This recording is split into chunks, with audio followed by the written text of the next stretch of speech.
कोई भी काम कठिन नहीं है, बस आपको उसको करना चाहिए। जैसे हम खुद को देख करके कभी लगता था हमारा वज़न इतना ज़्यादा है, क्या कभी कम होगा? सबसे पहले गुड मॉर्निंग आप सभी को। सुबह थायराइड की गोली ले करके और अपने घर के काम शुरू करते हैं। जैसा कि हमारे पतिदेव जी सुबह-सुबह चाय के आदी होते हैं, चाय होती है, तो भी थायराइड की गोली लेने के बाद सबसे पहले मैं कहती हूँ झाड़ू निकालने के बाद ही मैं किचन में एंटर करूँगी। तो सबसे पहले यहाँ पे थोड़ा-सा दूध मैंने कप में निकाल के रखा था, क्योंकि कल मैंने दही जमाई थी, तो पूरा का पूरा दूध मैंने डाल दिया था। बाकी बचे हुए दूध बच्चे शाम को रोटी से खा लेते हैं, मलाई भी खा लेते हैं, तो थोड़ा सा दूध मैंने चाय के लिए निकाला था। बस उतना ही मैंने चाय चढ़ा दी है जितने में 1 कप चाय बन सके। झाड़ू मैंने सुबह सुबह ही निकाल लेती हूँ, क्योंकि मुझे ऐसा लगता है ना कि एक बार सुबह झाड़ू लग जाए, उसके बाद पोछा लगता रहे, आपका मन हो दोबारा भी झाड़ू कर सकते हैं, लेकिन सुबह वाली झाड़ू ज़रूरी होती है। उसके बाद शुरू होते हैं किचन के काम। जैसे चाय बनाने से शुरुआत होती है, सब्जी की कटिंग की शुरुआत होती है। तो यहाँ पे आज से मैं सब्जी की कटिंग में करूँगी। बीन्स निकाला है और आलू प्याज ये सब कुछ निकाला है। चाय हमारी बन चुकी है, तो चलिए सबसे पहले चाय की चुस्कियाँ लेते हैं। कभी कभी मैं पी भी लेती हूँ, कभी कभी नहीं। हमारे पतिदेव जी के कहना है हड्डी हड्डी दिख रही है तुम्हारी, और कम से कम खाओ पियो। 4 रोटी 5 रोटी, सच बताऊँ अब 4 रोटी 5 रोटी खाया ही नहीं जाता। जैसे ही 1.5 रोटी 2 रोटी होती है, ये होता है अब पेट भर चुका है। तो चाय पीने से पहले सबसे पहले 1 गिलास पानी ज़रूर पिएँ। ये आपको चाय नुकसान नहीं करेगी, तो मेरी गारंटी है। अगर आपको चाय नुकसान करती है तो सबसे पहले आप 1 गिलास पानी पियो, उसके बाद चाय पियो। चाय की क्वांटिटी आप हमेशा थोड़ी रखो, कम रखो। 2 से 3 घूंट 4 घूंट चाय पियो, इतना ही कि आपके पेट में चाय जाए ही ना, गले से लेके मुंह तक ही रह जाए। चाय स्वाद लीजिए, पेट नहीं भरना है। तो उसके बाद यहाँ पे चाय पीने के बाद मैं शुरू करूँगी कटिंग चॉपिंग का काम। तो सबसे पहले यहाँ पे बीन्स को मैंने खड़ा ही धुल लिया है। सब्जियाँ काटने में मुझे बहुत ही ज़्यादा झंझट लगती है, या फिर ये भी कह सकते हैं अब मुझे आदत नहीं रही, क्योंकि अक्सर हमारे घर में सब्जी की कटिंग चॉपिंग पतिदेव जी कर देते हैं। वो उनका कभी कभी सुबह ही चले जाते हैं, ड्यूटी रहती है, परीक्षाएँ रहती हैं। बड़े क्लास के बच्चे MA BA BEd LLB BCom पता नहीं क्या क्या, हमें तो उतना आता भी नहीं है। तो उनकी कभी कभी सुबह ही ड्यूटी लग जाती है, तो वो बेचारे सुबह ही 7 बजे चले जाते हैं। गर्मी के मौसम में परीक्षाएँ शुरू हो जाती हैं। अब मुझे तो पता नहीं होता क्या परीक्षाएं होती हैं, इतना ज़्यादा पढ़ी लिखी ना होने के कारण मैं ज़्यादा पूछती भी नहीं, ये होता परीक्षा है, चले गए सुबह सुबह। तो यहाँ पे सब्जी कट कर दिया है मैंने। मनमोहन का नाम विनती करूं दिन राह तके।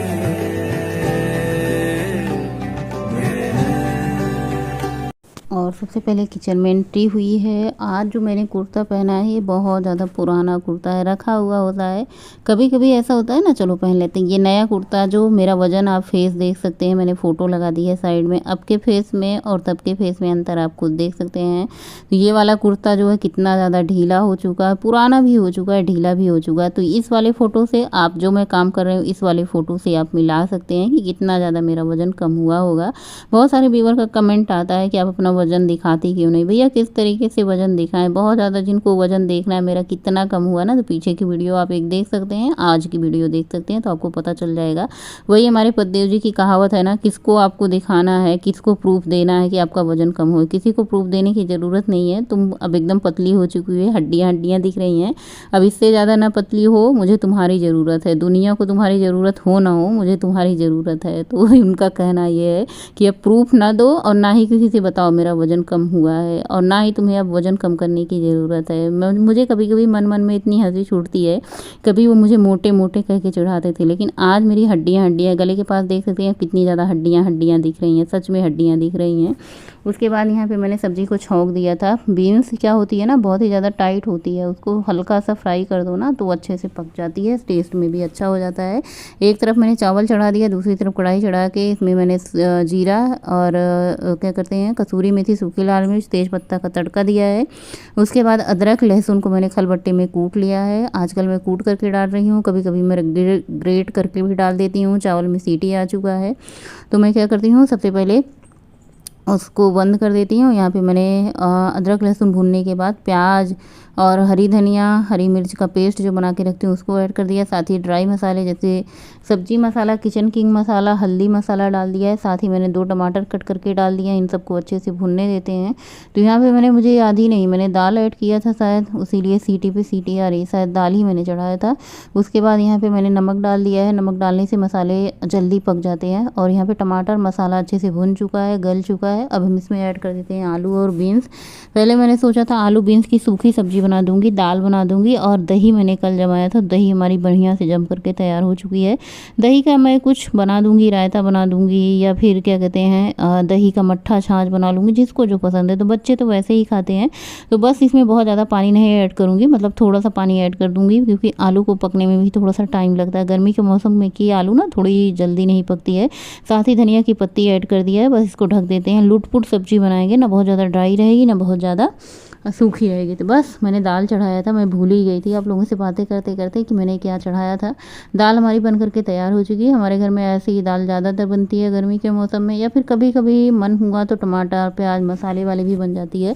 जब मसाले वाली दाल बनती है तो उसके साथ सब्जी ना बनाओ तो भी चल जाता है। ये सिंपल वाली दाल थी, आज मैंने मसालेदार सब्जी बनाई थी। तो मैंने कहा चलो भाई हल्दी और क्या कहते हैं नमक वाली दाल बना देते हैं। अरहर की दाल थी। उसके बाद दाल को मैंने खाली कर लिया है, कुकर को धुल करके चावल चढ़ा दिया है। थोड़ा सा नमक पानी डाल करके गैस जला करके हम चावल को भी चढ़ा देते हैं।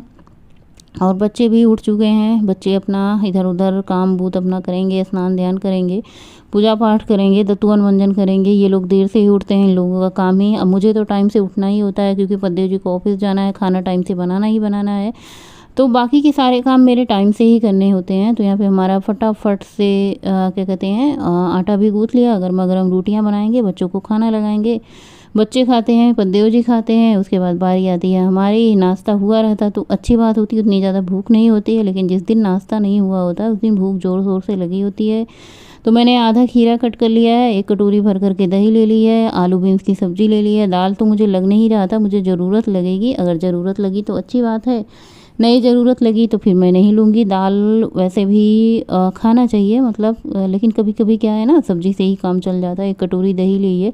दही खाने के बाद ना पेट बहुत ज़्यादा देर तक भरा भरा रहता है। दही खाओ, मट्ठा पियो ना, तो ऐसा लगता है पेट भर चुका है। सब्जी बहुत ज़्यादा स्वादिष्ट बनी थी। खाना हमें ना चबा कर के खाना चाहिए। जब हम खाना चबा करके खाएंगे, सबसे पहले तो आप खाने को निहारो, देखो, सूंघो, मतलब हर तरीके से उसका स्वाद लो। ये नहीं कि मुँह में गपा गप जल्दी जल्दी खाए जाओ।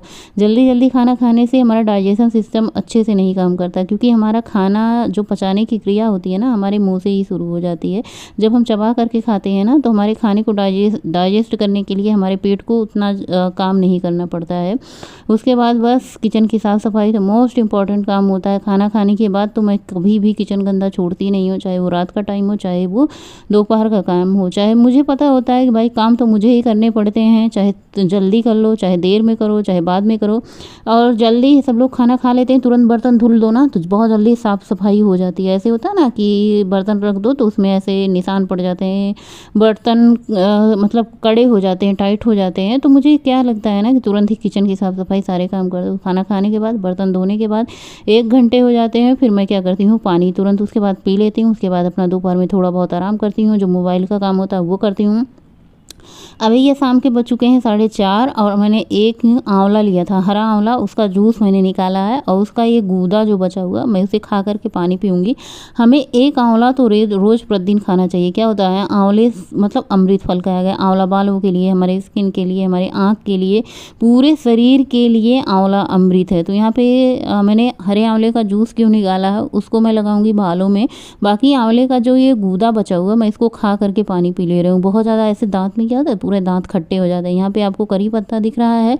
आंवला खाने के बाद मैं 4 डंडी पूरे करी पत्ता खाती हूँ। वैसे ये आंवला करी पत्ता का जो काम है ना, अगर आप सुबह खाली पेट कर पाओ तो बहुत अच्छी बात होती है। लेकिन सुबह सुबह तो मैं चाय पी लेती हूँ, फिर थायराइड की गोली खानी रहती है। अगर मैं सुबह वॉक पे जाऊँ ना, तो ऐसे होता है कि जैसे यहाँ पे बिटिया बैठी, मैं उसे भी करी पत्ते दे रही हूँ। मैंने बोला कि तुम भी खा लो, बालों के लिए बहुत अच्छा होता है करी पत्ता।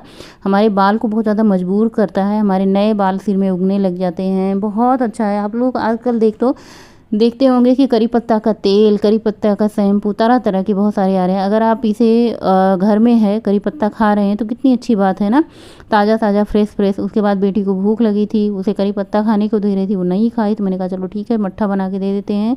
तो यहाँ पे मैंने थोड़ी सी दही ली है, थोड़ा सा इसमें काला नमक, भुना हुआ जीरा, उसके बाद मैंने पानी ऐड कर दिया। तो ये मट्ठा बन करके तैयार हो चुका है। बेटियों को मट्ठा दूंगी और हम सब पूरा घर टहलने चले जाएंगे, यानी गोलू गौरी हम।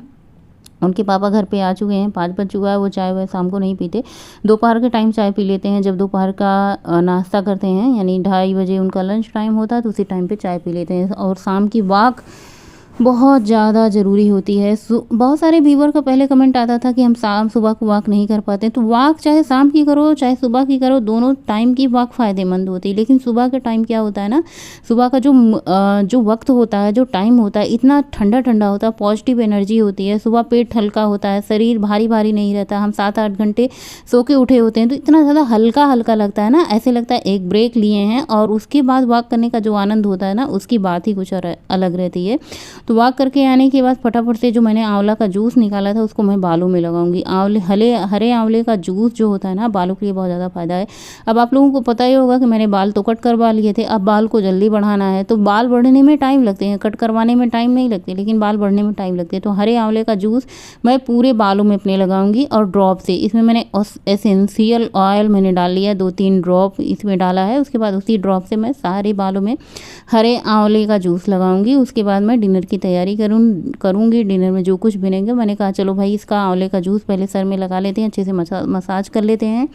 बाल में लगाने के बाद इसको सूखने देंगे, वरना ये पूरे के पूरे हमारे बिस्तर में ही, मानी तकिए में ही हो जाएगा। उसके बाद खूब अच्छे से आपको बालों में लगा करके अच्छे से मसाज करना है। हरे आंवले से बाल मजबूत भी होते हैं, ऐसा सब कहते हैं, काले भी होते हैं, ऐसा सब कहते हैं, लंबे भी होते हैं, डैंड्रफ भी खत्म हो जाता है।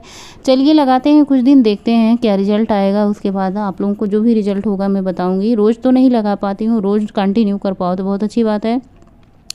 रात के डिनर में मैंने लिया है माठा, थोड़ा सा चावल, थोड़ा सा खीरा, काला नमक, थोड़ी सी धनिया, भुना हुआ जीरा ऐड किया है। बस यही रात का डिनर किया है। रात में आज मैंने आप लोगों से बातें नहीं करी। चलो फिर आज का ब्लॉग यहीं पे एंड करते हैं। गुड नाइट, शुभ रात्रि।